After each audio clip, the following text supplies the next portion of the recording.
The rain had turned the Coldwater hiring ground to a churn of mud, and Adeline Shaw stood on the plank platform with her chin level, while a man she had never met bid $4 for a season of her life. She heard the number the way you hear a door close in an empty house. $4. For the daughter who had once kept every ledger of her father's ranch in a hand so precise the bankers stopped checking her sums. The crowd did not look at her face, only at her hands, judging whether those hands could lift and haul and last a hard Montana winter. Silas Ward paid the $4 without lifting his eyes to hers, and that indifference cut deeper than any insult the crowd could have thrown. He was a wide-shouldered man gone quiet with grief, a rancher who had buried his wife 2 winters back and had not hoped for anything since. He needed hands, not a person, and he counted her the way he counted fence posts, a thing that might hold or might not. What he could not see, standing there with rain running off his hat brim, was that he had just bought the one mind in the whole territory that could save him. She climbed into his wagon without a word of complaint, and the silence between them sat heavy and loaded, 2 wounded people who had each learned to expect nothing and had each been proven right too many times. His ranch was failing, the note coming due, the crew half wild under a foreman who answered to no one. Her worth had been erased and stamped at $4, and she had long stopped arguing with the price. Yet something in the set of her shoulders said she had never once stopped counting, and a woman who counts is dangerous to every man who underestimated her. Stay with this one, because before the wheat came in, that $4 contract would be torn to pieces in her steady hands, and the man who would not look at her would find he could not look away. Between this muddy morning and that harvest lay a foreman bent on breaking her, a banker counting down the days, and a ring of buyers set to steal every dollar the season could earn. She had been priced at $4. She intended to be worth everything. Adeline Shaw had not always been for sale. For 11 years, she had run the working heart of her father's ranch outside Helena, keeping the books, managing the hired men, doctoring the stock through blackleg, and killing winters, while her father shook hands and signed papers he did not trouble to read. When the markets turned and his debts came calling, the men he trusted vanished into the weather, and the land was sold out from under them both. He died that spring with his face to the wall, and the creditors took even the good black mare she had raised from a foal. What the creditors could not take was everything she carried in her head, though not one of them thought to ask what that knowledge might be worth. She knew the price of feed against the price of beef in a bad year, knew how to read a lame animal and a lying man with the same cool glance, knew the difference between a debt that could be worked out and one designed to swallow a family whole. The false belief she carried out of that ruin was simple, and it was wrong. She had come to believe that skill counted for nothing if the world refused to see it, that a woman's judgment was a private thing to be spent in silence and never once credited. So she let herself be contracted at the fair, chin up and expectations down, telling herself she would work the season, take her wage, and want nothing at all from anyone. Wanting, she had decided long ago, was simply how a person got broken. Silas Ward had built the Ward Ranch with his own back, and his wife Marion beside him, and for a while it had been a good life on hard ground. Marion had a way of steadying him, of laughing at exactly the right moment, and when the fever took her in the space of a single week, the steadiness went into the grave with her. He kept the place running out of habit more than hope, hiring on a foreman named Dutch Rennick, because Rennick was cheap and available, and Silas no longer had the heart to look closely at anything. The cattle thinned, the wheat went untended, and the ledgers he could not bear to open piled up on the desk Marion used to keep. His false belief was the twin of hers, which neither of them could yet see. He had decided that caring about anything was only a way of setting it up to be lost, so he had stopped caring on purpose, mistaking numbness for safety. He looked at the failing ranch and let himself feel nothing he would name. He looked at the woman he had bought for $4 and made himself feel less than that. because feeling anything at all had become the one thing he feared most. Here was the irony the whole territory would have laughed at if it had known. The man who had stopped hoping had just brought home the one person alive who could give him a reason to begin again, and the woman who had buried her worth had just been handed the one ruin desperate enough to need every ounce of it. She saw a broken operation and could not stop her mind from mending it. He saw a quiet woman and did not yet understand that quiet was only where she kept her fire. Neither of them believed in rescue, and both were about to become one for the other. The Ward ranch sat in a fold of brown hills, 3 hours out of Coldwater, and Adeline read its trouble before the wagon had stopped rolling. Cattle stood bunched in a bottom that should have been rested, the near fence sagged where a single afternoon would have set it right, and a stack of unopened bank letters lay grey with dust on the desk inside the house. Silas showed her the cookhouse and the narrow bunk off the kitchen where she would sleep, said the work was hers to find, and left her alone with a place that had forgotten how to run. By lantern light that first night, she opened the ledgers he could not, and what she found there made her sit down slowly. The man was being robbed, and he did not even know by whom. Dutch Rennick was waiting for her in the yard the next morning, thumbs hooked in his belt, wearing a grin that never once reached his eyes. He looked her up and down and let the crew hear him do it. $4, he drawled, and they sent us a bookkeeper in a bonnet, and the men laughed the way men laugh when they are told to. Adeline did not flinch, only asked him plainly why 40 head were wintering in a bottom that would founder them by March. Rennick's grin tightened at the corners. You run the ledgers if the boss wants, he told her, low enough that only she could hear, but the crew and the cattle answer to me, and out here a woman gives an order twice, once to be ignored and once to be laughed at. She gave her first order that same week, a simple thing, moving the 40 head to the high pasture where the grass had come back green.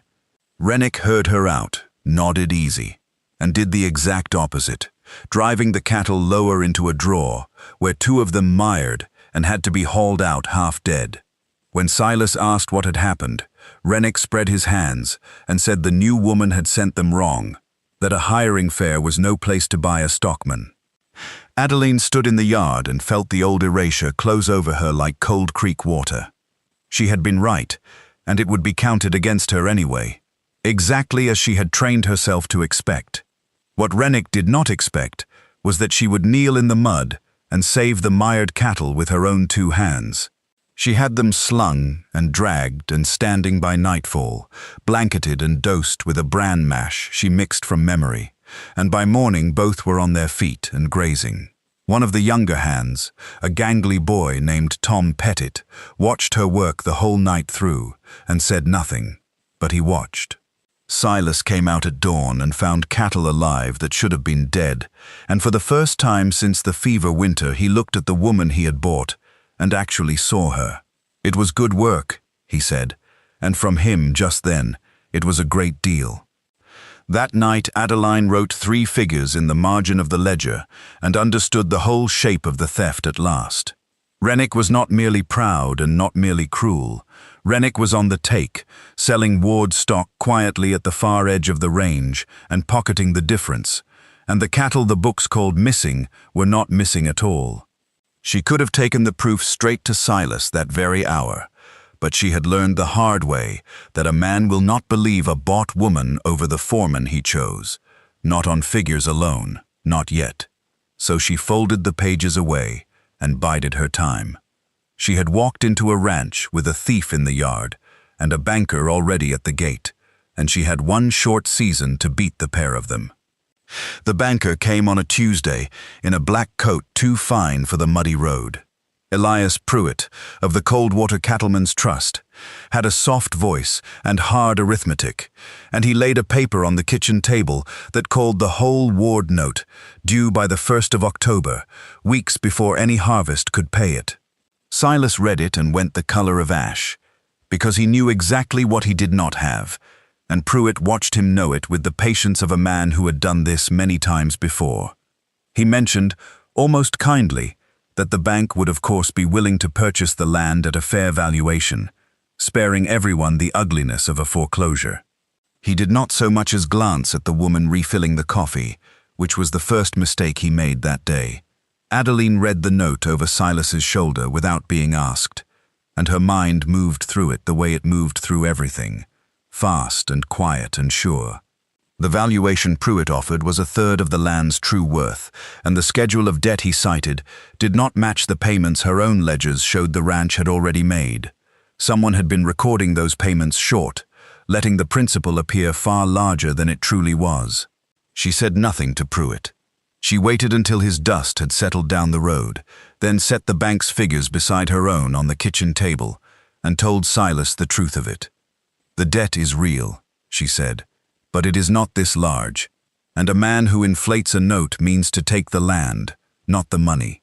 Silas sat a long while with the two columns in front of him, because he had spent 2 years not looking at these numbers, and looking meant grief, and now a woman he had paid $4 was showing him that his grief had cost him more than sorrow. "You could have said nothing," he told her, "worked your season and drawn your wage and let it all fall down around me." She met his eyes and answered that she did not know how to watch a thing be stolen and hold her tongue, that it was a failing she had long ago given up trying to cure. Something in his chest that had been shut tight for 2 winters moved half an inch toward the light. They began to work as a pair after that, though neither one of them would have dared to call it that yet. She rose before him and had the ledgers and the day's plan ready by the time he came to the kitchen, and he found himself lingering over coffee gone cold, asking her judgment on matters he had once decided alone. She taught him to read Pruitt's schedule and catch the shorted payments hiding in plain sight. He taught her the temper of the North Range and which creek ran dry come August. Their hands touched once over a spread of papers, and both pulled back too quickly, and neither of them slept much that night. The ache had come into the house without knocking, and it did not intend to leave. She caught him watching her one evening across the lamplight, and instead of looking away, he held her gaze a beat too long, and neither of them found a word to cover it. But the 1st of October was coming on hard, and to beat Pruitt, they would need the harvest, and to bring in the harvest, they would need the crew. The crew still answered to Dutch Rennick, who had watched the banker come and go, and had smiled at the empty road all the way back to the bunkhouse. He knew something about the debt, and the men behind it. She was certain of that now, and she could see plainly that he knew it. Rennick made his move at the worst possible moment, when the wheat stood gold and heavy, and every day of delay meant grain shattering into the dirt. He spread it through the bunkhouse that the woman meant to dock their pay, that her ledgers were a noose being fitted for working men, that Silas had gone soft and let a $4 hire run the whole outfit into the ground. 3 hands drew their time and left before the week was out. The rest slowed to a crawl, sharpening tools that did not need sharpening, finding reasons to be anywhere the work was not. Adeline watched the harvest window narrow and understood that all her careful arithmetic meant nothing if there were no hands left to swing the cradles. It came to a head in the yard on a hot, still evening, the whole crew loose and watching, Rennick planted at the center of them, with his thumbs in his belt again. He told her to her face that she should crawl back to whatever ledger she came off of, that no man there would ever take an order from a bought woman. She had faced this exact thing before, in 100 smaller rooms, and she felt the old habit rise in her, the instinct to swallow it whole and go on counting in silence. She opened her mouth to defend herself and found, for the first time in her life, that she did not have to. Silas Ward came off the porch and crossed the yard slow, and the crew went quiet the way a room goes quiet just before weather. He did not raise his voice at all. "Every good decision made on this ranch this season came from her," he said, and he named them off one by one. The cattle she saved, the theft she caught, the note she read true when he could not bring himself to look. He could have claimed a single word of it for himself. Any other man in the territory would have, and Adeline stood braced for him to do exactly that, because that was how the whole world had always worked against her. Instead, he laid the full credit at her feet, in front of the very men who despised her for it, and he finished by telling Rennick to draw his time by morning.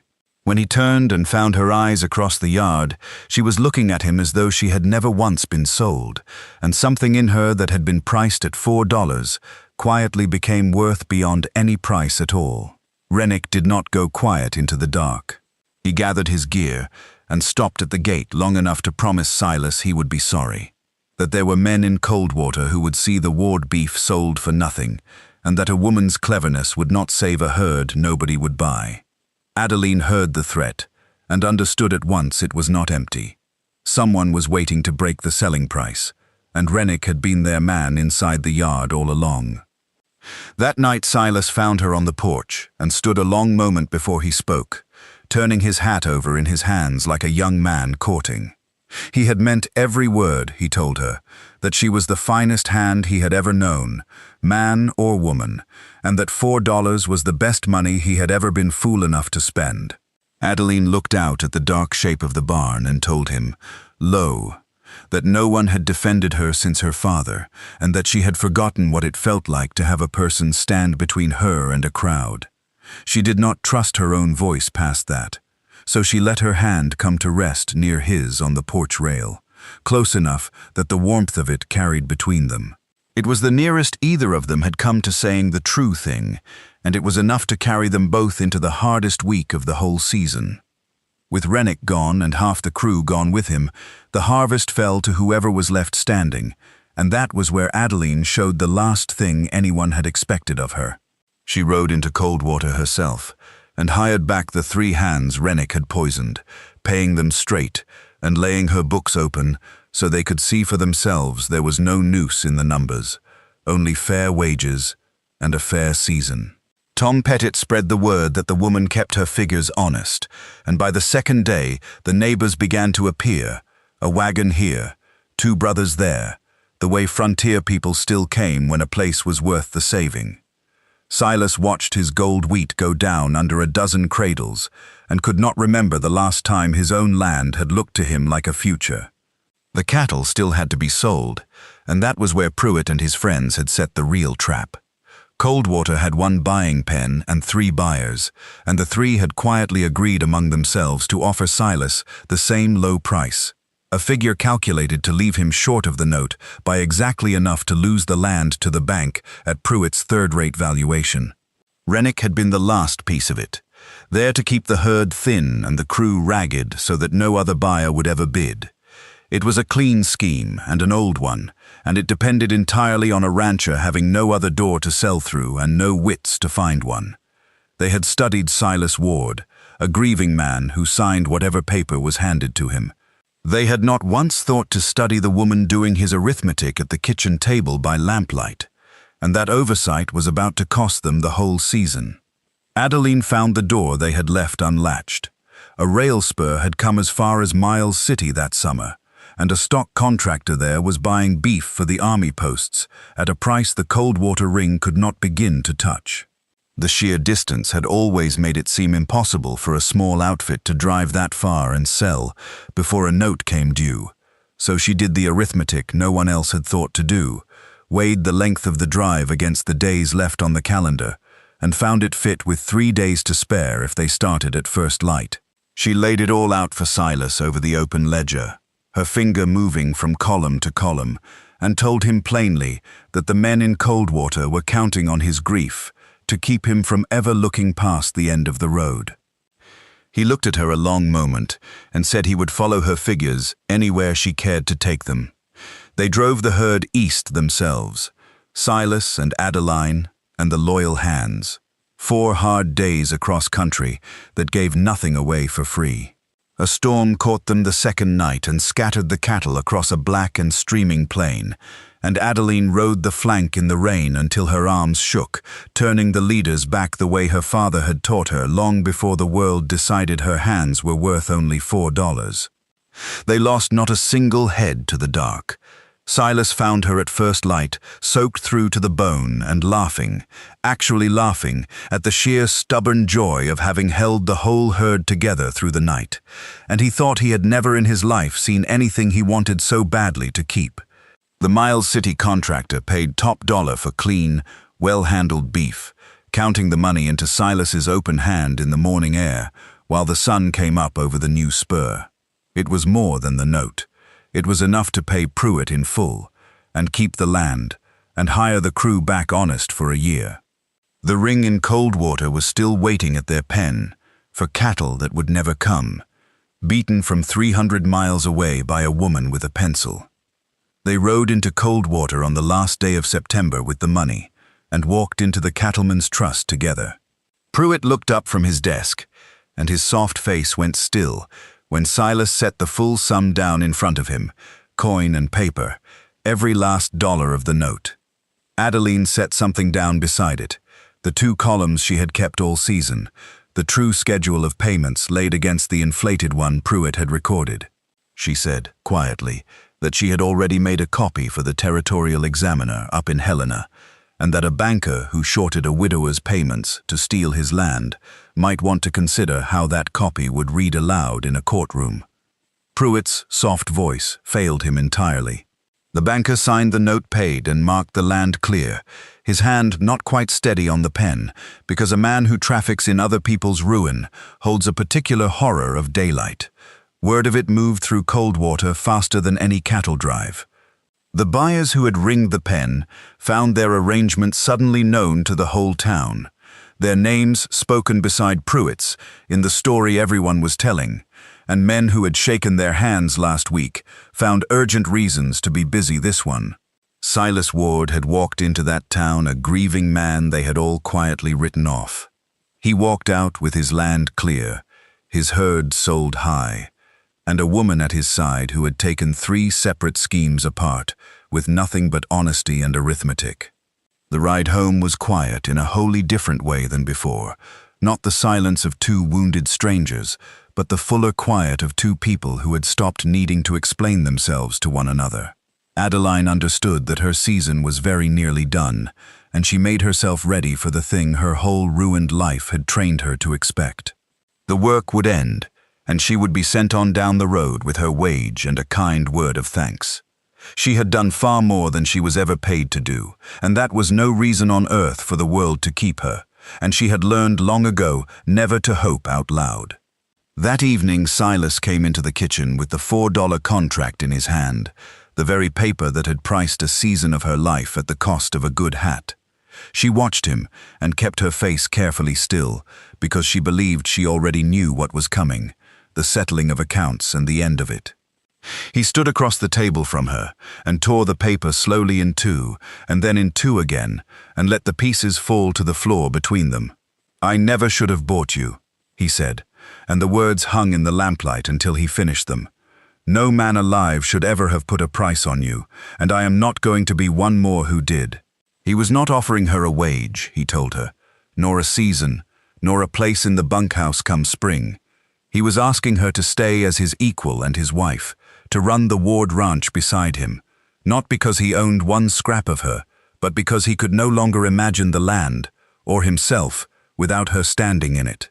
He said he had stopped hoping the day he buried Marion, and that this woman had walked into his yard for $4 and taught him, without ever meaning to, how to want a future again. Adeline Shaw, who had been sold for $4 and had learned to expect exactly nothing, looked down at the torn contract on the floor, and then up at the man who had refused to be her owner. She crossed the kitchen and took his weathered face in both her steady hands, the hands the crowd had judged and the ledgers had trusted, and she told him yes, that she would stay, not as anything bought, but as something freely chosen. She had spent a whole ruined life believing her worth was a private thing to be spent in silence, and he had just spoken it aloud in a torn contract and a single question, and she was never going to be priced at $4 again. They were married at the Ward Ranch under a hard blue Montana sky when the last of the wheat was safely in the bin, and the neighbors who had come to save the harvest stayed on to see the 2 of them wed. Tom Pettit stood up beside Silas, with his hat in his hands. The 3 hands Rennick had poisoned raised a glass to the woman who had kept her figures honest and shown them the proof. By the following spring, the Ward operation was the soundest in the county, its ledgers balanced in a precise and steady hand, its cattle fat on the high grass, its wheat sold clean through the Miles City spur that Adeline had opened and never once closed. The men who had judged her hands at the hiring fair now tipped their hats to Mrs. Ward, who ran the whole outfit and made no secret whatever of it. Silas Ward, who had decided that caring was only a way of setting up a loss, learned across that first married year that some things a person takes the risk of loving anyway and is made whole by. He no longer walked wide around Marion's grave, but visited it easy now, a man who had grieved fully and come out the far side of it able to love again. Adeline, who had been erased and priced and written off as nothing, stopped counting in silence and began at last to count out loud, her judgment credited plainly in every deal the ranch made. The $4 became a story they told on winter evenings, the cheapest purchase and the richest, the day each of them had been quietly saved by the one they least expected. Years later, when a younger woman asked Adeline how she had borne that first hard season with everything set against her, she thought of the storm on the Black Plain and the herd she had turned back alone, and she answered with a line she had carried in her heart since her father's house. As Louisa May Alcott once wrote, "I am not afraid of storms, for I am learning how to sail my ship." That is where the Ward story comes to rest, on land that was very nearly lost, and a woman who was very nearly thrown away, both of them saved by a love that had to be earned before it could ever be spoken aloud. If you believe a person's true worth has nothing to do with the price the world first puts on them, tell me down in the comments where you would have driven that herd. And if this one held your heart clear to the final word, I promise you the next one is waiting for you right now.